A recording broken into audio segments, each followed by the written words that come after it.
Одоогоос нэг 180 хоногийн өмнө аудитын дарга магнес өрн даргаыг томилогдоход нь бүр онцгойж хэлсэн зүйл бол энэ Монгол улсын төсөв үндэсний аюулгүй байдлын үүсэл баримтлалд нийцэж байгаа хэсэг талаар 15 жил ёс төдий дүгнэлт гаргасан.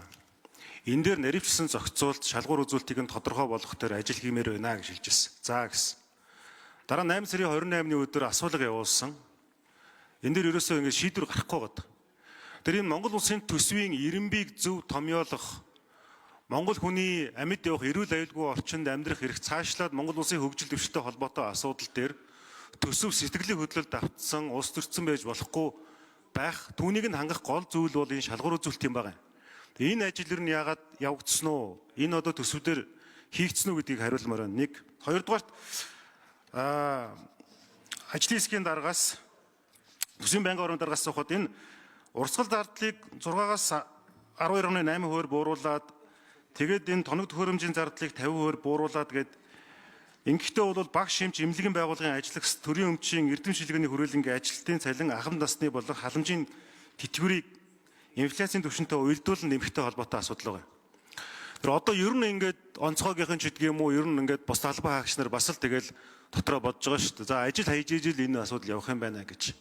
Тэр энэ асуудал дээр засаг заавал нэг одоо нэг юм гал унтрах маягаар төр зуур биш. Ер нь энэ урт хугацаанд энийг яаж зөв Монгол улсын өрсөлдөх чадварыг ахиулсан байдлаар шийдэх юм бэ? Нэг. Хоёрдугаарт нөгөө нэг олон учир сайдын яриадаг төрийн өмчт компани одоо ач холбогдолгүй үр ашиггүй ажиллаад байгаа, татаас аваад ажиллаад байгаа зүйлүүдийг цомгох нь тэдгэрийн ажилтны цалинг нь болохоор 3 дахин бууруулна гэдэг юм чи явж байгаа юм уу? Ер нь бол бид ингээд төсөв ярихдаа дараа жилийн төсвийн хүрээ тэрний дараа жил рүү шилжих төсвийн төсөөлөл ярихдаа энийг тийм судалгаатай сэтгэл хөдлөлөөс ангиж шийдмээр байгаа юм. Тэгэхгүй болохоор нэг юм дуйлан шууган болж ээж за тэгээд одоо олон нийтийн санаа бодолд тохируулах байдлаар энэ асуудлыг авч үзэх нь бол Монгол улсын хөгжилд их тийм он төвчтэй зүйл биш. За дараа нь учир сайдаас асуумаар байгаа юм. 5 жилийн хөгжлийн хөтөлбөрөөр гараад ирсэн. Тэнгүүд одоо энэ 5 жилийн хөгжлийн төлөвлөгөөтэй маань энэ одоо бидний хилцэж байгаа асуудал ер нь хэр уялдж байгаа юм. Дахиад 5 жилийн туршид бид нар одоо ингээд гал унтрах маягаар явмааргүй байгаа байхгүй. Хүйтэн локкоор судалгаан дээр суурилсан байдлаар тэгээд энэ одоо дэлхийн нийтийн эдийн засаг бүс нутгийн нөхцөл байдлын асуудал дээрэс нь энэ одоо Монгол улсад гол валют авчирж байгаа стратегийн бүтээгдэхүүнүүд түүний үнийн хэлбэлзэл ингээд Монгол улсын өрсөлдөх чадвар төвчж болох зардлаа хамгийн бага түвшинд нь төвчээд тэгээд нийгэмд үр өгөөж авчрах энэ боловсрол эрүүл мэндийн салбараа яаж зөв одоо үе шаттайгаар хатуу болон зөөлөн дэд бүтцийг нь ахиулж хүчдэх юм бэ гэдэг дээр энэ төсөв чинь урт хугацаанд бодлогын зөв шийдэл олсон юм уу? Энэ учир сайд энэ дээр хариулмаар байхгүй бол сангийн сайд энэ дээр нь хариулах байх гэж бодож байна.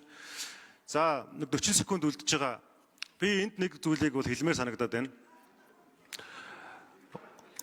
Сайн зураг гишүүн Улсын хурлын нэр бүхийн гишүүн удаа дараалж муул бол баруун хойдлын хар авахаа гэдэг шиг энэ ардсан ам руу асуудлыг нялзах юм аа. Монгол улсын иргэн хүн үндсэн хуулиараа шашин шүтлэг, нас хүйс, арьс өнгө, мэдлэг боловсрол, нийгмийн гарал угсаа үйл харгалзаж байгаа суугаа газар орондоо, эх орондоо эзэн байж төрийн бодлогын үр шимийг хүртэж явах ёстой. Гэтэл одоо сүүлдээ ардсан намын гишүүдийн төсөв байдлаар олон удаа яриад иргэдэд буруу төрөгдөл үүсгэж байгаа. Ийм хариуцлага зүйлийг төрийн өндөр албан тушаалтан хэлж болохгүй гэдгийг санаа. За, асуурын ган үеийн гишүүн асуултанд хариулъя. За, надтай холбоотойгоор цалин тэтгэврийн асуудлыг асууж шиг болоо гэж ойлгох тийм.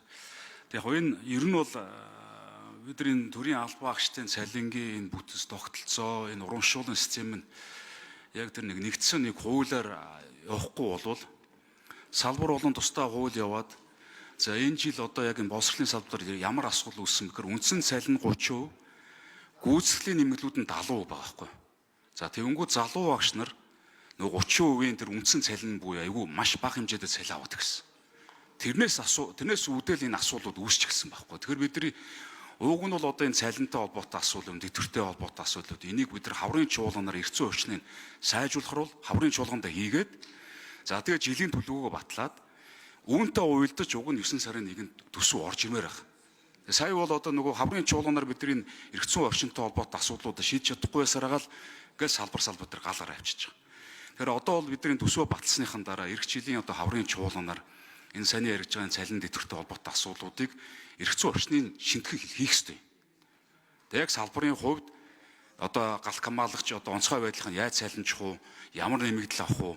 За багш нарын цалинг бол одоо тэр гүйцэтгэлийн үнэлгээг нь 30% нь авчрах, үндсэн цалингийн 70% авчрах гэдэг энэ шинтгэлүүдээ бид нар энэ хаврын чуулганы хугацаанд хийж ич тэрийг жилийн төлгөөд хуйлдуулаад тэгээд төсөвтөө өгөхгүй болохгүй.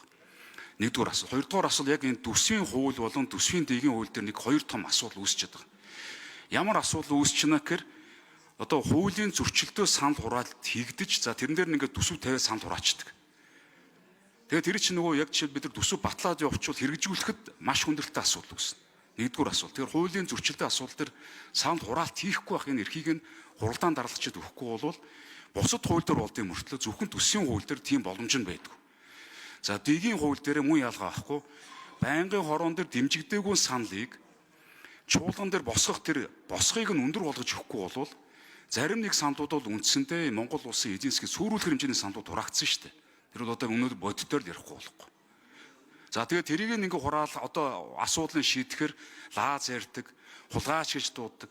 Одоо ингээд бид нар бүгдээрээ л гэрч шүү дээ. Энэ чуулган тэгэн сууж байгаа бүхэл гişүүд энийг гэрчлээ сууж байна.